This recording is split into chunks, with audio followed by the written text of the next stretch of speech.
দল পৰিচালনা কৰিবলৈ কিছু নিয়ম নীতি লাগে। নীতি নিয়মৰ মাজেদি যেতিয়া দল পৰিচালনা কৰে আৰু পৰিচালিত হয় তেতিয়া হিমন্ত বিশ্ব শৰ্মা, সৰ্বানন্দ সোণোৱাল ডাঙৰীয়া বা অন্যান্য একেলগে কাম কৰিবলৈ সুবিধা পায়। যেতিয়া কোনোবা এজন ব্যক্তিগত মানুহে দলৰ নীতি ঊৰ্ধত গৈ কাম কৰে বা দলৰ নীতি নাইকিয়া কৰি কাম কৰে তেতিয়া দলটোত এনেকুৱা অৱস্থা হয়গৈ। কাৰণ নীতি নিৰ্ধাৰণ বা দলটোৰ যিবিলাক আইডিঅলজি থাকে সেইবিলাকৰ ওপৰত দল পৰিচালিত হ'লে কাৰো একো অসুবিধা নাথাকে। যেতিয়া ব্যক্তিগতভাৱে দল এটা পৰিচালনা হয়, ব্যক্তিগত মানুহৰ ব্যক্তিগত জীৱনক লৈ বা ব্যক্তিগত সিদ্ধান্তক লৈ দল পৰিচালনা হ'ব, দলটো এনেধৰণৰ ভাঙোনমুখী হ'ব। এইটো আৰম্ভ হৈছিলে 2012 চনৰ পিছত আৰু এইটো ক্ৰমান্বয়ে চলি গৈ আছে যেতিয়ালৈকে দলটোৱে নিজে বুজি নাপাব যে নীতি নিৰ্ধাৰণ মানে কি, দলটো যাতে সকলোৰে কাৰণে সমান, ইয়াত ডাঙৰ নেতা সৰু নেতা নাই, যেতিয়ালৈকে তেওঁলোকে এই কথাবিলাক গম নাপাব তেতিয়ালৈকে এনেধৰণৰ পৰিৱেশ হৈ থাকিব।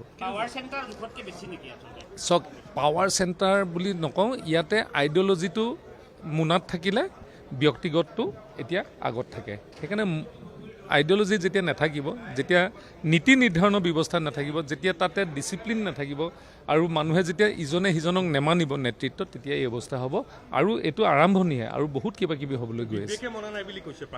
চব বিবেকেতো নেমানিবই। আজিৰ দিনটোত বিবেকবিহীন মানুহেহে এনেধৰণৰ দলত থাকিব পাৰে। বিবেক যাৰ থাকে, যি ভাৰতক ভাল পায়, যি অসমক ভাল পায়, যি অসমীয়া মানুহক ভাল পায় আৰু অসমীয়া মানুহৰ কাৰণে যদি কাৰোবাৰ কিবা কৰিবলৈ মন আছে তেতিয়াহ'লে কংগ্ৰেছ দলত থাকিব নোৱাৰে।